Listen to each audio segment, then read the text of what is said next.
ഒരു ദിവസം ഞാനും പാറും അമ്മയും കൂടെ ഐവിക്ക് പോയി. പാറുവിനെ ഒന്ന് കാണിക്കണം, എന്നെ ഒന്ന് കാണിക്കണം, അമ്മയെ ഒന്ന് കാണിക്കണം. അപ്പോൾ എല്ലാവർക്കും ജലദോഷമൊക്കെയായിരുന്നു. പാറു ഫ്രൂട്ട്സ് വേണം പറഞ്ഞിട്ട് ഫ്രൂട്ട്സൊക്കെ വാങ്ങാൻ കയറിയപ്പോൾ എന്നെ നോക്കിയിട്ട് ഒരാൾ ചിരിച്ചുകൊണ്ടിരിക്കുന്നുണ്ടാവും, ഈ കവറുകൾ. അപ്പോൾ ഞാൻ ആ ചേട്ടനോട് ചോദിച്ചപ്പോൾ ആ ചേട്ടൻ പറഞ്ഞു അടുത്ത മോളെ വേസ്റ്റാണ് പറഞ്ഞു. അപ്പോൾ എൻ്റെ വീട്ടിൽ വേസ്റ്റ് ആയിട്ട് അതാ ഇതേപോലെ സാധനം ഫ്രീ ഉണ്ടാക്കാൻ ഉദ്ദേശമാണ്, പക്ഷെ നടന്നില്ല സംഭവം.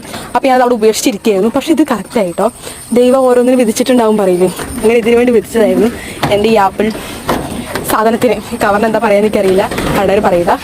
അപ്പോൾ ഞാൻ മടക്കി വെച്ചിട്ട് ഫ്രീയായി. അപ്പോൾ ആണ് ഗ്രീനിലൊന്നും ഇല്ലല്ലോ എന്ന് ആലോചിച്ചത്, കാരണം മറ്റേത് പച്ചടിക്കേക്ക് വിശ്വാസമില്ല, ബോളായാൽ പോയില്ലേ. അപ്പോൾ പാറുവിൻ്റെ ഷട്ടിൽ ബാറ്റിൻ്റെ ഒരു കോളുണ്ടായിരുന്നു. ആ കോലിൽ ഞാൻ ത്രികോണത്തിൽ മറ്റേ A4 ഷീറ്റ് മടക്കിയിട്ട് അതിൻ്റെ മുകളിൽ കുറച്ച് പുല്ലുകളൊക്കെ വെച്ചു. ഒരു മണിയൊക്കെ കളഞ്ഞ് കിട്ടി കേട്ടോ, എവിടെ നിന്ന് കിട്ടിയെന്ന് എനിക്കറിയില്ല, ആ ഗ്യാപ്പിൽ തന്നെ കിട്ടി. പിന്നെ ദിവ്യ മാസ്ക് ഒന്ന് കട്ട് ചെയ്തിട്ട് റോസപ്പ് ഉണ്ടാക്കി വെച്ചിരുന്നു. അപ്പോൾ അതിൻ്റെ ആ വാലില്ല, ആ വാല് ഞാൻ എടുത്തിട്ട് ഞാൻ റോസപ്പ് ഉണ്ടാക്കി വെച്ചു. അപ്പോൾ എൻ്റെ ക്രിസ്മസ് ട്രീ, അപ്പോൾ എനിക്ക് 2 ക്രിസ്മസ് ട്രീ ഞാൻ ഉണ്ടാക്കിയിട്ടുണ്ട് കേട്ടോ. ഇഷ്ടപ്പെട്ട ലൈക്ക് ചെയ്യുക.